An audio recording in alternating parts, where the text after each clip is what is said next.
that it's a bit ridiculous. It is a bit ridiculous because, like, there's no it's only the Fever that'll ever get punished for this. It's only the Fever. And again, maybe there are situations where people don't say it, but like Stephanie White, she just admitted that she got fined. For what? She just got fined for saying she wants the officiating to be... The WNBA is experiencing a tidal wave of national attention, shattering viewership records and bringing new fans into the fold. Yet, amid this unprecedented growth, a different kind of drama is unfolding off the court, one that involves stunning fines, boiling frustration, and a stark battle over accountability. At the very heart of this controversy lies Indiana Fever head coach Stephanie White, who recently received a penalty so significant, viral reports initially speculated it reached an astronomical sum, wildly exaggerated figures that nonetheless highlighted the shock value of the league's reaction. The reality of White's substantial fine, though likely not the fictional $1 million, was severe enough to ignite a firestorm of debate. The pressing question on everyone's mind: what did she really do to provoke such a harsh response from the league office? The answer, it turns out, is far more telling about the league itself than about White's actions. What would be the main one, you think, if you could just pick one top area? Are you trying to get me fined again? No. Because I did just get fined. White's alleged crime was not a physical altercation, a fiery tirade, or a Bobby Knight-esque outburst that would traditionally draw heavy fines. Instead, she committed an act deemed far more threatening in the sterile halls of WNBA headquarters. She spoke inconvenient truths, her offense, simply asking for better. She voiced a frustration felt by many teams and fans, articulating a clear desire for the officials to perform their duties consistently and competently. She dared to suggest that the referees might be interpreting the rulebook through a distorted lens, officiating games as if they were witnessing a completely different sport than the one unfolding before them. It was a call for consistency, for the proper application of rules, for a level playing field. And for articulating this measured, reasoned critique, she was swiftly and severely punished.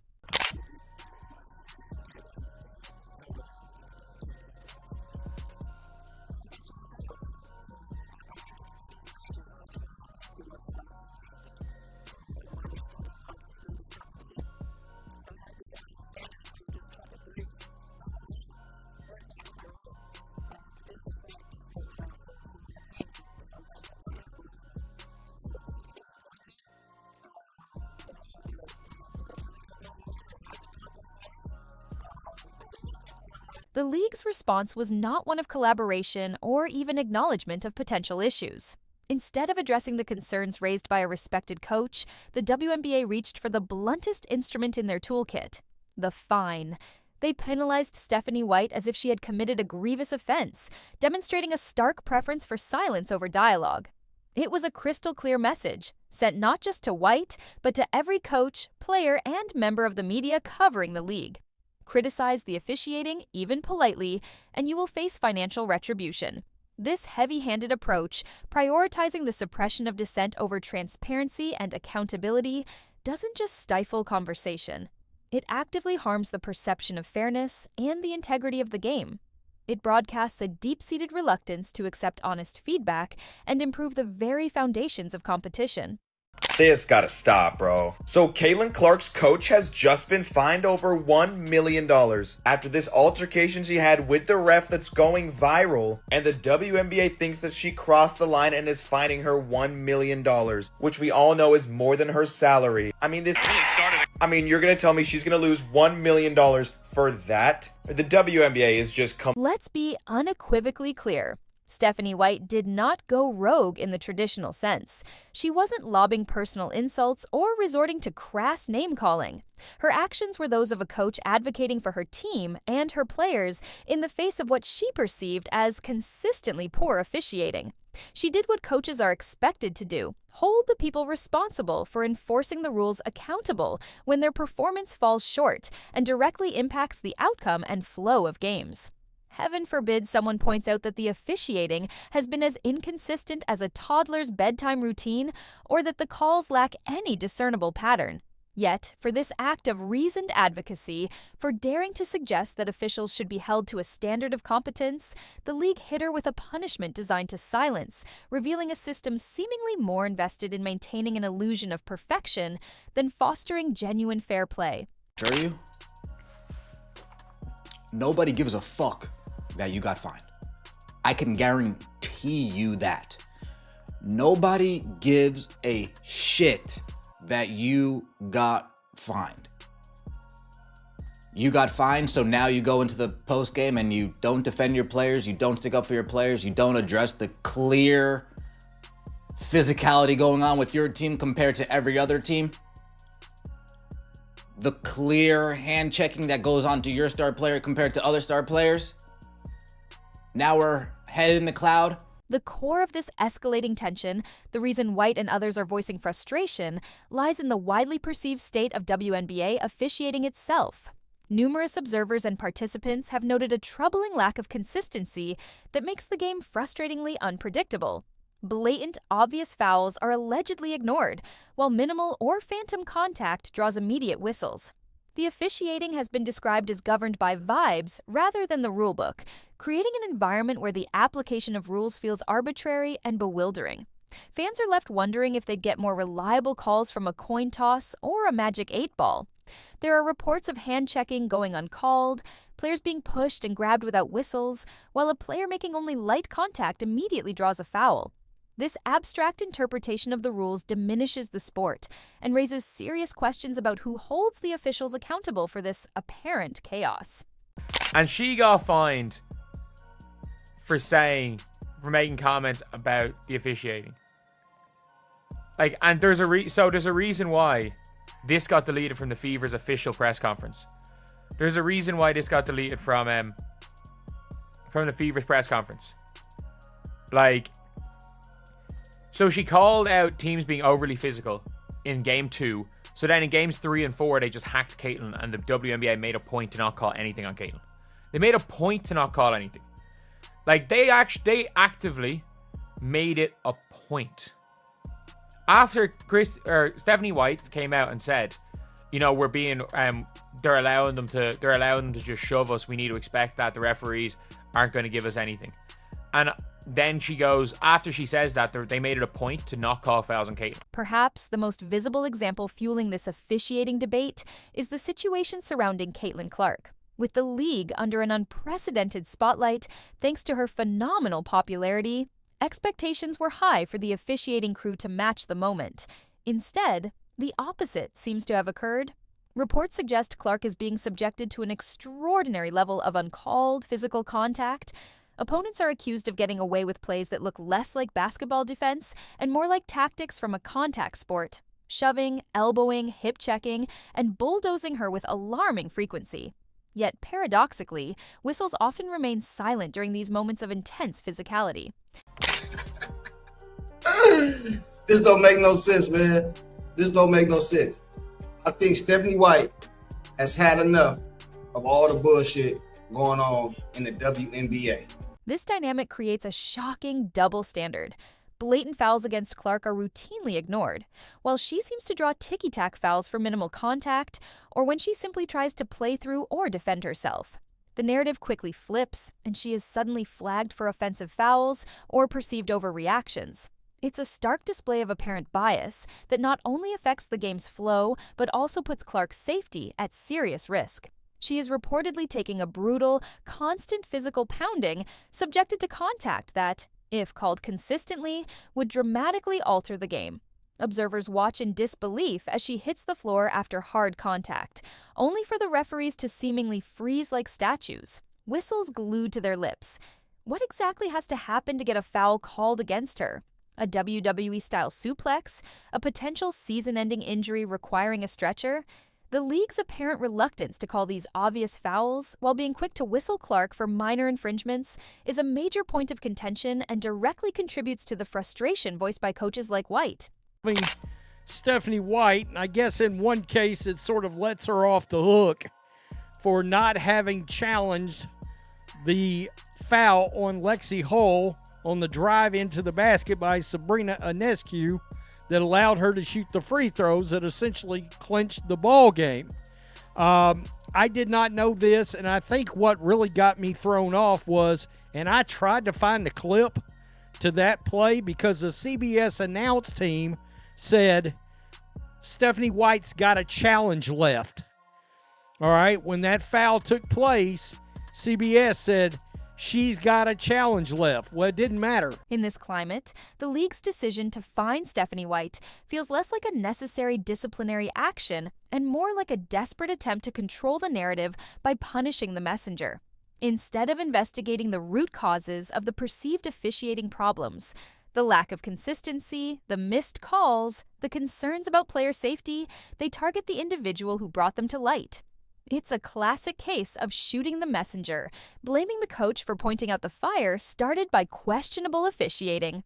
While referees allegedly miss calls that appear obvious to everyone watching, the accountability falls disproportionately on the person who dares to mention it publicly.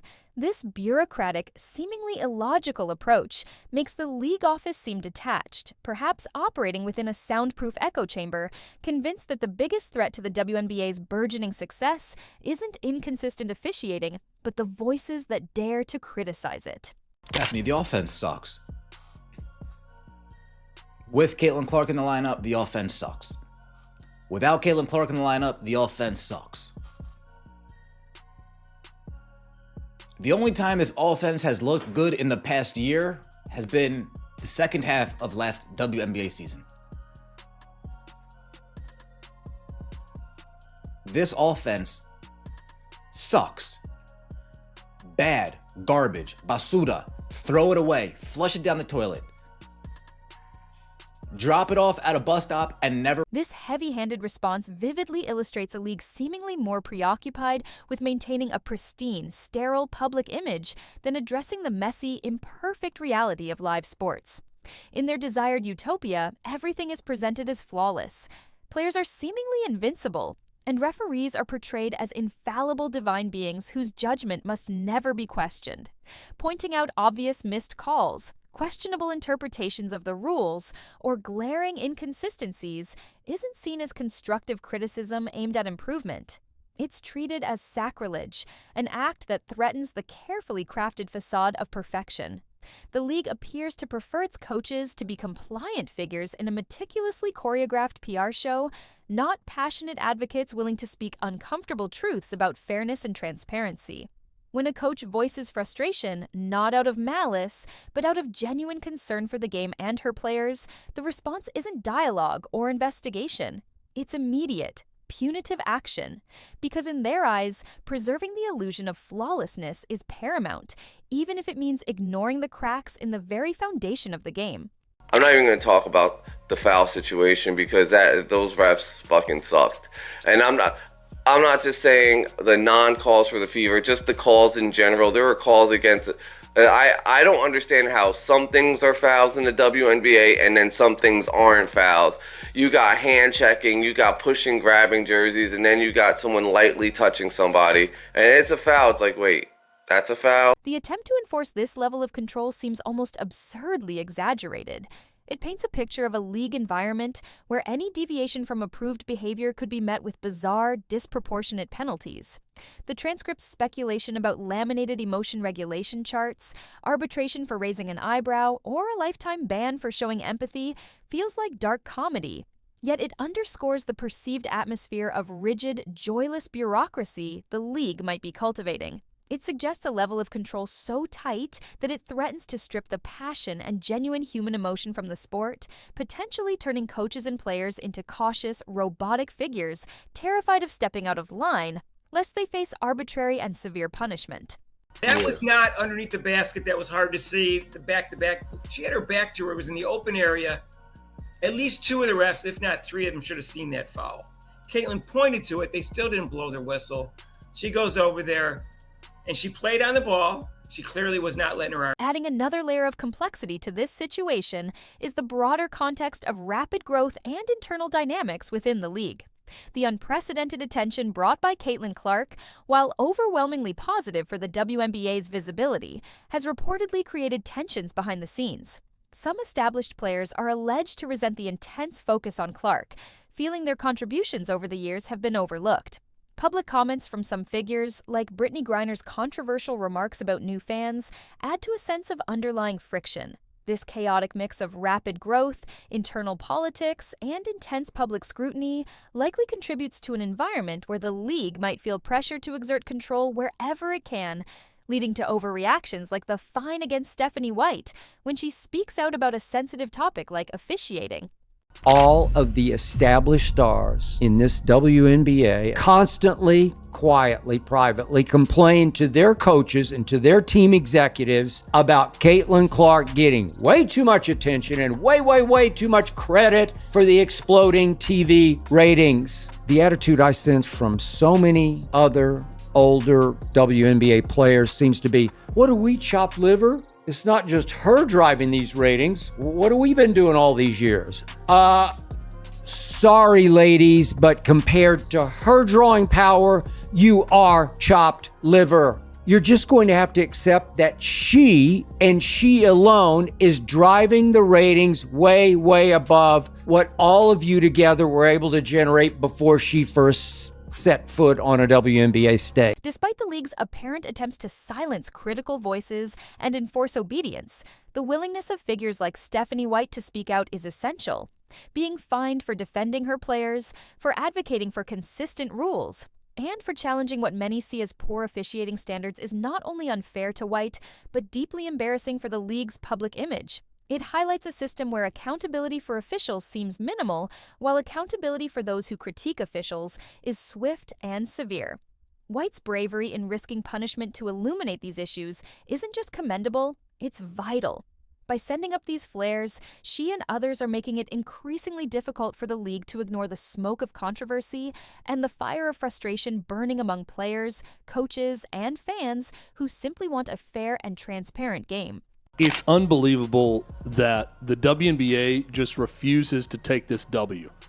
They refuse to take the win that is Caitlin Clark. They are putting every landmine in front of them. Players and members of teams are calling entire fan bases racist. Brittany Griner, when asked about new fans of the game and more eyeballs on television to the product and everything else, says, oh yeah, I don't want the new racist fans. All these racists that are in the league that like Caitlin Clark. I don't like what's going on. I certainly don't like that. I don't want them. I mean, just take the W. It's going to mean more money for everybody. So, the drama continues to unfold, transforming this WNBA season into more than just a series of games. It's a compelling narrative filled with contentious fines, glaring inconsistencies, and a struggle for transparency and accountability. The league may double down on its attempts to silence voices like Stephanie White's, but as long as people are willing to call out the truth, armed with their observations and receipts of questionable calls, the pressure on the WNBA to address its officiating issues will only intensify. Get your popcorn ready, because this particular aspect of the show is far from over, and the spotlight on officiating competence and league accountability is only getting brighter, forcing everyone to take a hard look at what truly defines the integrity of the game.